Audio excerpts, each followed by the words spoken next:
Welcome in, and welcome to Polymuse, an experience that takes a deep dive through the discographies of the artists that changed our lives. I'm Michael, the cool cousin that buys you the great birthday presents, and this is the cuz. My name's Ben. I am the cousin. I like to receive a great birthday present. I'll give a great birthday present once in a while. I give a great Christmas present, but I'm the cousin who takes you also on the dive of Polymuse. However Michael described it, however we're describing it this week. It's the podcast with me and him, and we do this and we explain things to you, and that's how we do it. Each episode we take a different track for a spin as we break down each project and System of a Down's catalog this season. We tackle the album backstory, instrumentals, lyrics, impact, nostalgia, and we also try to hit some of the pop culture highlights to kind of set the stage for that time period. Each song is then ranked on a tier list, A through F. We also give 14 tracks, our S tier, the highest honor, and the candidate for our all-time System of a Down mix CD. Mix CD's looking pretty juicy so far. We got through the first System of a Down album, so we're still sorting through their discography to find those other greatest tracks to bring out. Those playlists will be published on Spotify eventually at the end of season 2 for our final grades. But here, we're in the thick of it. We're in the middle here. Sophomore album, probably the most well-known System of a Down album, probably the most iconic cover art of a System of a Down album, and a lot of great music on here, guys. So strap in for Toxicity. System of a Down's 1998 self-titled debut album drew mixed reviews, but their unique sound was undeniable. Pressure to avoid a disappointing sophomore album loomed over the group as they started recording after tour in 2000. Fights broke out in rehearsals that sent band members to the emergency room for stitches, disagreements over specific word choices, specifically the track Needles, and whom should be pulling what out of their ass, didn't cause lasting damage to the close-knit group, but caused tension and tense moments in recording. About 35 tracks are approximated to have been recorded before hitting the final 14. The final product was an album that was aggressive and high energy. Toxicity criticized the U.S. prison system, police brutality, government control, the environment, and political agendas while continuing to question organized religion, the meaning of life and death, addiction, and occasionally nonsense as continued system themes. Elements of nu metal, rock, folk, Armenian and Greek themes, and screamo with varied vocals accumulated in a masterpiece. It wasn't without controversy, with subject matter involving Charles Manson and sensitive lyrical content post 9/11. The first single released, Chop Suey, was released August 13th, 2001. Toxicity, the album, was released September 4th, 2001, 1 week before 9/11. Chop Suey was pulled from most radio stations due to sensitive lyrical content. Tracks Jet Pilot and ATWA were pulled as well due to sensitive content. Peaking at number 1 on Billboard's 200, the album's made dozens of lists by top publications, such as The Observer's Top 50 Album of the Decade at number 34, Rolling Stone's 100 Best Albums of the Decade at number 44, and The Guardian's 1,000 Best Albums to Hear Before You Die list in 2007. So Ben, what are your... Great write-up, man. You took all the words right out of my mouth. Those were my exact thoughts about Toxicity. We can just move on from that topic. No, I'm kidding. It's a great album. Everything you said is true. That is a good little encapsulation there of kind of what it meant at the time and what it still means now and how important of an album it was. There are a lot of influences in there. It is kind of like the chapter 2 of the first album. It's not really that different, but it's much more refined, much more professional, better songwriting, definitely overall. Yeah, it certainly took them a long time to get their first album out as a full project, thanks to Rick Rubin signing them and his assistants finally getting a deal there. So they really came through on this project, considering how much pressure there was to not fail and not fall flat on their faces here. And it's just amazing that it's became such a staple piece in the genre. That the second one's better. Yeah, that's a good point. A lot of bands will take years to write their first album, and it's the best 20 songs that they've refined on stage all over the country. Then the label comes to them and says, okay, write another one. And they say, well, it took us 10 years to write the first one. We can't just write. So yeah, for the sophomore album to surpass the first album, when we know that the first album kind of was like a clearinghouse of a lot of their ideas that they already had at the time, for them to be able to turn around and write a whole second set of music that's even better than what they had been workshopping on the stage and with Rick Rubin. That's true high caliber songwriting and musicianship. And then, like you said, they worked on quite a few, at least double the number of songs, if not more, which is really how you got to do it and whittle it down to the best songs. And we'll tackle that much later on the Steal This album. That's a very future shout out here, but that will come up not too many episodes from now. We'll have the second half of the Toxicity sessions. That's a totally different discussion. So we did have 3 singles. Chop Suey, as I mentioned, came out a month before the actual album release. Toxicity came out much later, January 2nd of 2001, so 5-6 months later. And Ariel's June 11th, 2002, almost, a year later? Not quite a year later, 9 months later, just because of, 9/11 around that time. And all 3 also had music videos. So those are the 3 singles and music videos associated with that project. And I do specifically remember System of a Down being mentioned among artists whose records were getting pulled from the radio. And we'll probably mention that as we get to those singles and just how, you still hear those on the radio, and you did hear them at the time, but that is part of the legacy of this album just because of the time period. Also the subject matter as well. It did kind of coincide. So that is an interesting piece of history there where, if your band is getting banned on the radio, I think you're doing something right. Like you've got something, some kind of fire, some kind of message that is scaring the right people, maybe. So that's, hopefully they wear that as a badge of honor. But we will tackle many of the other nostalgia and censorship and lyrical, instrumental, all the issues, everything about this album as we go along. We're going to do track by track. Prison Song is a terrific song. This song is like an album's worth of ideas in one song. There's so much to love about this. If System had only done one song and it was Prison Song, we would still be doing a 10-hour System of a Down podcast somehow. Just talking about this one record. This very much tackles politics, the prison system. It's very unique in how we're whispering facts right into the song statistics. That's a very unique characteristic, but very, System of a Down, of course, they'd find a way to kind of create a song structure around almost a teaching. So it's very cool what they're able to do vocally and basically in the writing of this track. Variations, we have variations in what we're able to do instrumentally. This is what you want out of a System of a Down song when you think of System of a Down. This is the full package. That's what I'm saying. This is also one of the first songs that I really remember listening to for System of a Down. One of the first songs that I remember downloading, or in the first batch of songs that I remember listening to and having and thinking, wow, this is a unique band. And this was right in that perfect embodiment of the group, I think, too. Yeah, dude, just the vocals, the screams, the whispers, the talking vocals. I do believe you have Shavo and Darren also doing vocals on this with Serge, doing the different growls and the different call and response. That's when you really get into the really good System of a Down, where they've got different characters, where they're able to just show the utter insanity of the characters that they're singing about by going back and forth between the two moods, getting the different vocalists in there. And then, the talking, spoken word parts, the whispering parts. The riff is phenomenal, just the way that it chops. And for that to be the first song on the album where it just starts cold like that, and there's so much silence in there. I was working at a warehouse, and we would play heavy metal and hip-hop, all kinds of crazy stuff all the time, like just blast music the whole time we were working. And when Prison Song would come on, everyone would just, look around them, make eye contact. And then we would all try to anticipate, because there's the silence, and we would look at each other, and dun, dun, dun, dun, dun, dun, dun, dun, just start headbanging.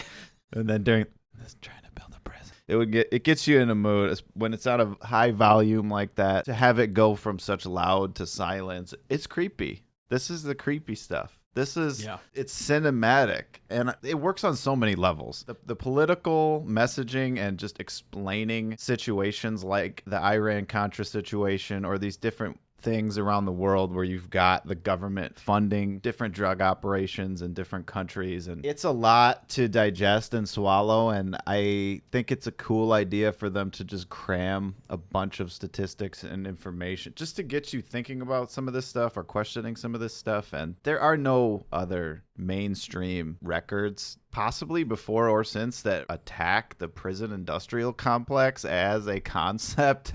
They're talking about challenging huge parts of society, and you don't hear that on pop radio, but you did when Prison Song is the first song on a platinum selling album. That's they're crossing the streams a little bit. That's maybe some of the most out there anarchist punk rock, whatever you want to call it, ideas ever put. It's an aggressive record too, and it's quite an opener. It's quite an opener for your second album. And we do have like the death metal scream, like you said, mixed in with the dead silence and the whispering to the screaming. It's just a range. And it does open, like you stated, with the very sensitive subject of the prison system and prison reform. It starts off with how Nixon was using anti-drug movements to target minorities and get them locked up, and how the prison system was basically used not to really crack down on crime, but to help eliminate minorities and kind of get political opponents out of the way. And then it expands from that out of the first verse. Just very controversial subjects, and it really moves into different areas and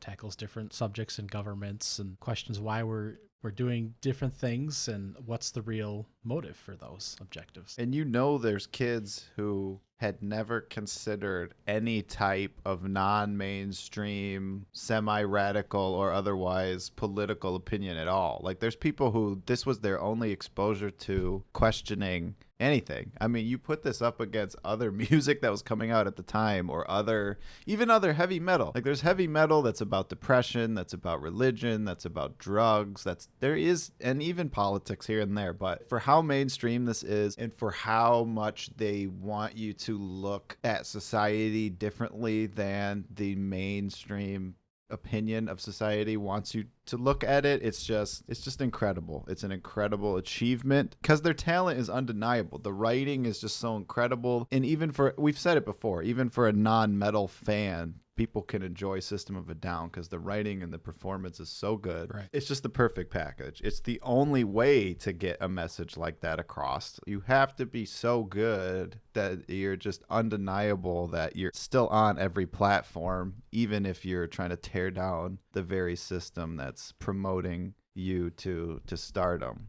Minor drug offenders fill your prisons, you don't even flinch. All our taxes paying for your wars against the new non-rich. Minor drug offenders fill your prisons, you don't even flinch. All our tax paying for your wars against the new non-rich. I buy my crack, I smack my bitch right here on Polymuse. That's Prison Song by System of a Down. That's a classic S-tier record for you guys for the Polymuse podcast. Easy S. You're S-ing it out? Easy. That's wonderful. I'm S-ing it out as well. No way about it. There's no way this is not one of the greatest achievements of System of a Down. I like the writing. I like what they're trying to express. I like that it's very unique in what they're both expressing and how they break it down in the construction of the song. And this is very System of a Down. This is what you get with System of a Down. It's classic. It's very classic. Even among heavy metal, it's classic. Among punk rock, it's classic. Among political music, you got to put this one on there. This one is on the mixtape. It's on a lot of mixtapes. You start carving out time capsules and Desert Island mixtapes. You better have Prison Song on there. So we haven't hit all of our S-tier songs, obviously, but would this be in consideration for your opener on your mix CD? That's an interesting conversation. I have not thought that far ahead yet. There's always a part of me that would want it to be only chronological. Okay. But that would be strange as well. So perhaps I will sequence it like an album of sorts. This is the best opener. If we think about System of a Down openers quickly. We got Soldier Side. We've got another Soldier Side, I'm pretty sure. Yep. We've got Sweet Pea, which is not as good as Prison Song. We asked that one out, but this one, starting with the crashing and Better the silent, opener, then you're though. Whispering. Yeah. Better for an opener, though. You like Sweet Pea more as an opener? Prison Song. Okay, yeah. That's what I'm saying. It's got to be the best of the 5 album opener. Yeah. So you'd consider it. I'd consider that. Okay, all right. That's all I'm asking right now. It's also the only album opener that I asked out. I can probably tell you that because I don't even know what the opener of Steal This Album is. That's a fair point. And I did not S out. You did not S out Sweet Pea. No. Soldier Side, even though it's... Oh, and I realize now the pun there with the double S in that meaning as well. Yeah. Clever. Anyway, let's talk about this song Are we done with Prison Song? I'm done with Prison Song. Cool. Needles? We got another song to do on Yes, this we do. episode of the Poly Music Experience. This is a song called Needles. This is a metaphorical song or a literal song? How many levels deep is this metaphor? And how much are they serious? Also, does this song rock or is it like goofball time? These are the questions that System of a Down poses on the Poly Music Experience tonight, folks. We will get to the bottom of it. You and I, Michael, we will get to the bottom of it as he checks his notes. As I check my notes. It's pull the tapeworm out of your ass. Pull the tapeworm out of your ass. Well, so this song did cause an argument between the band.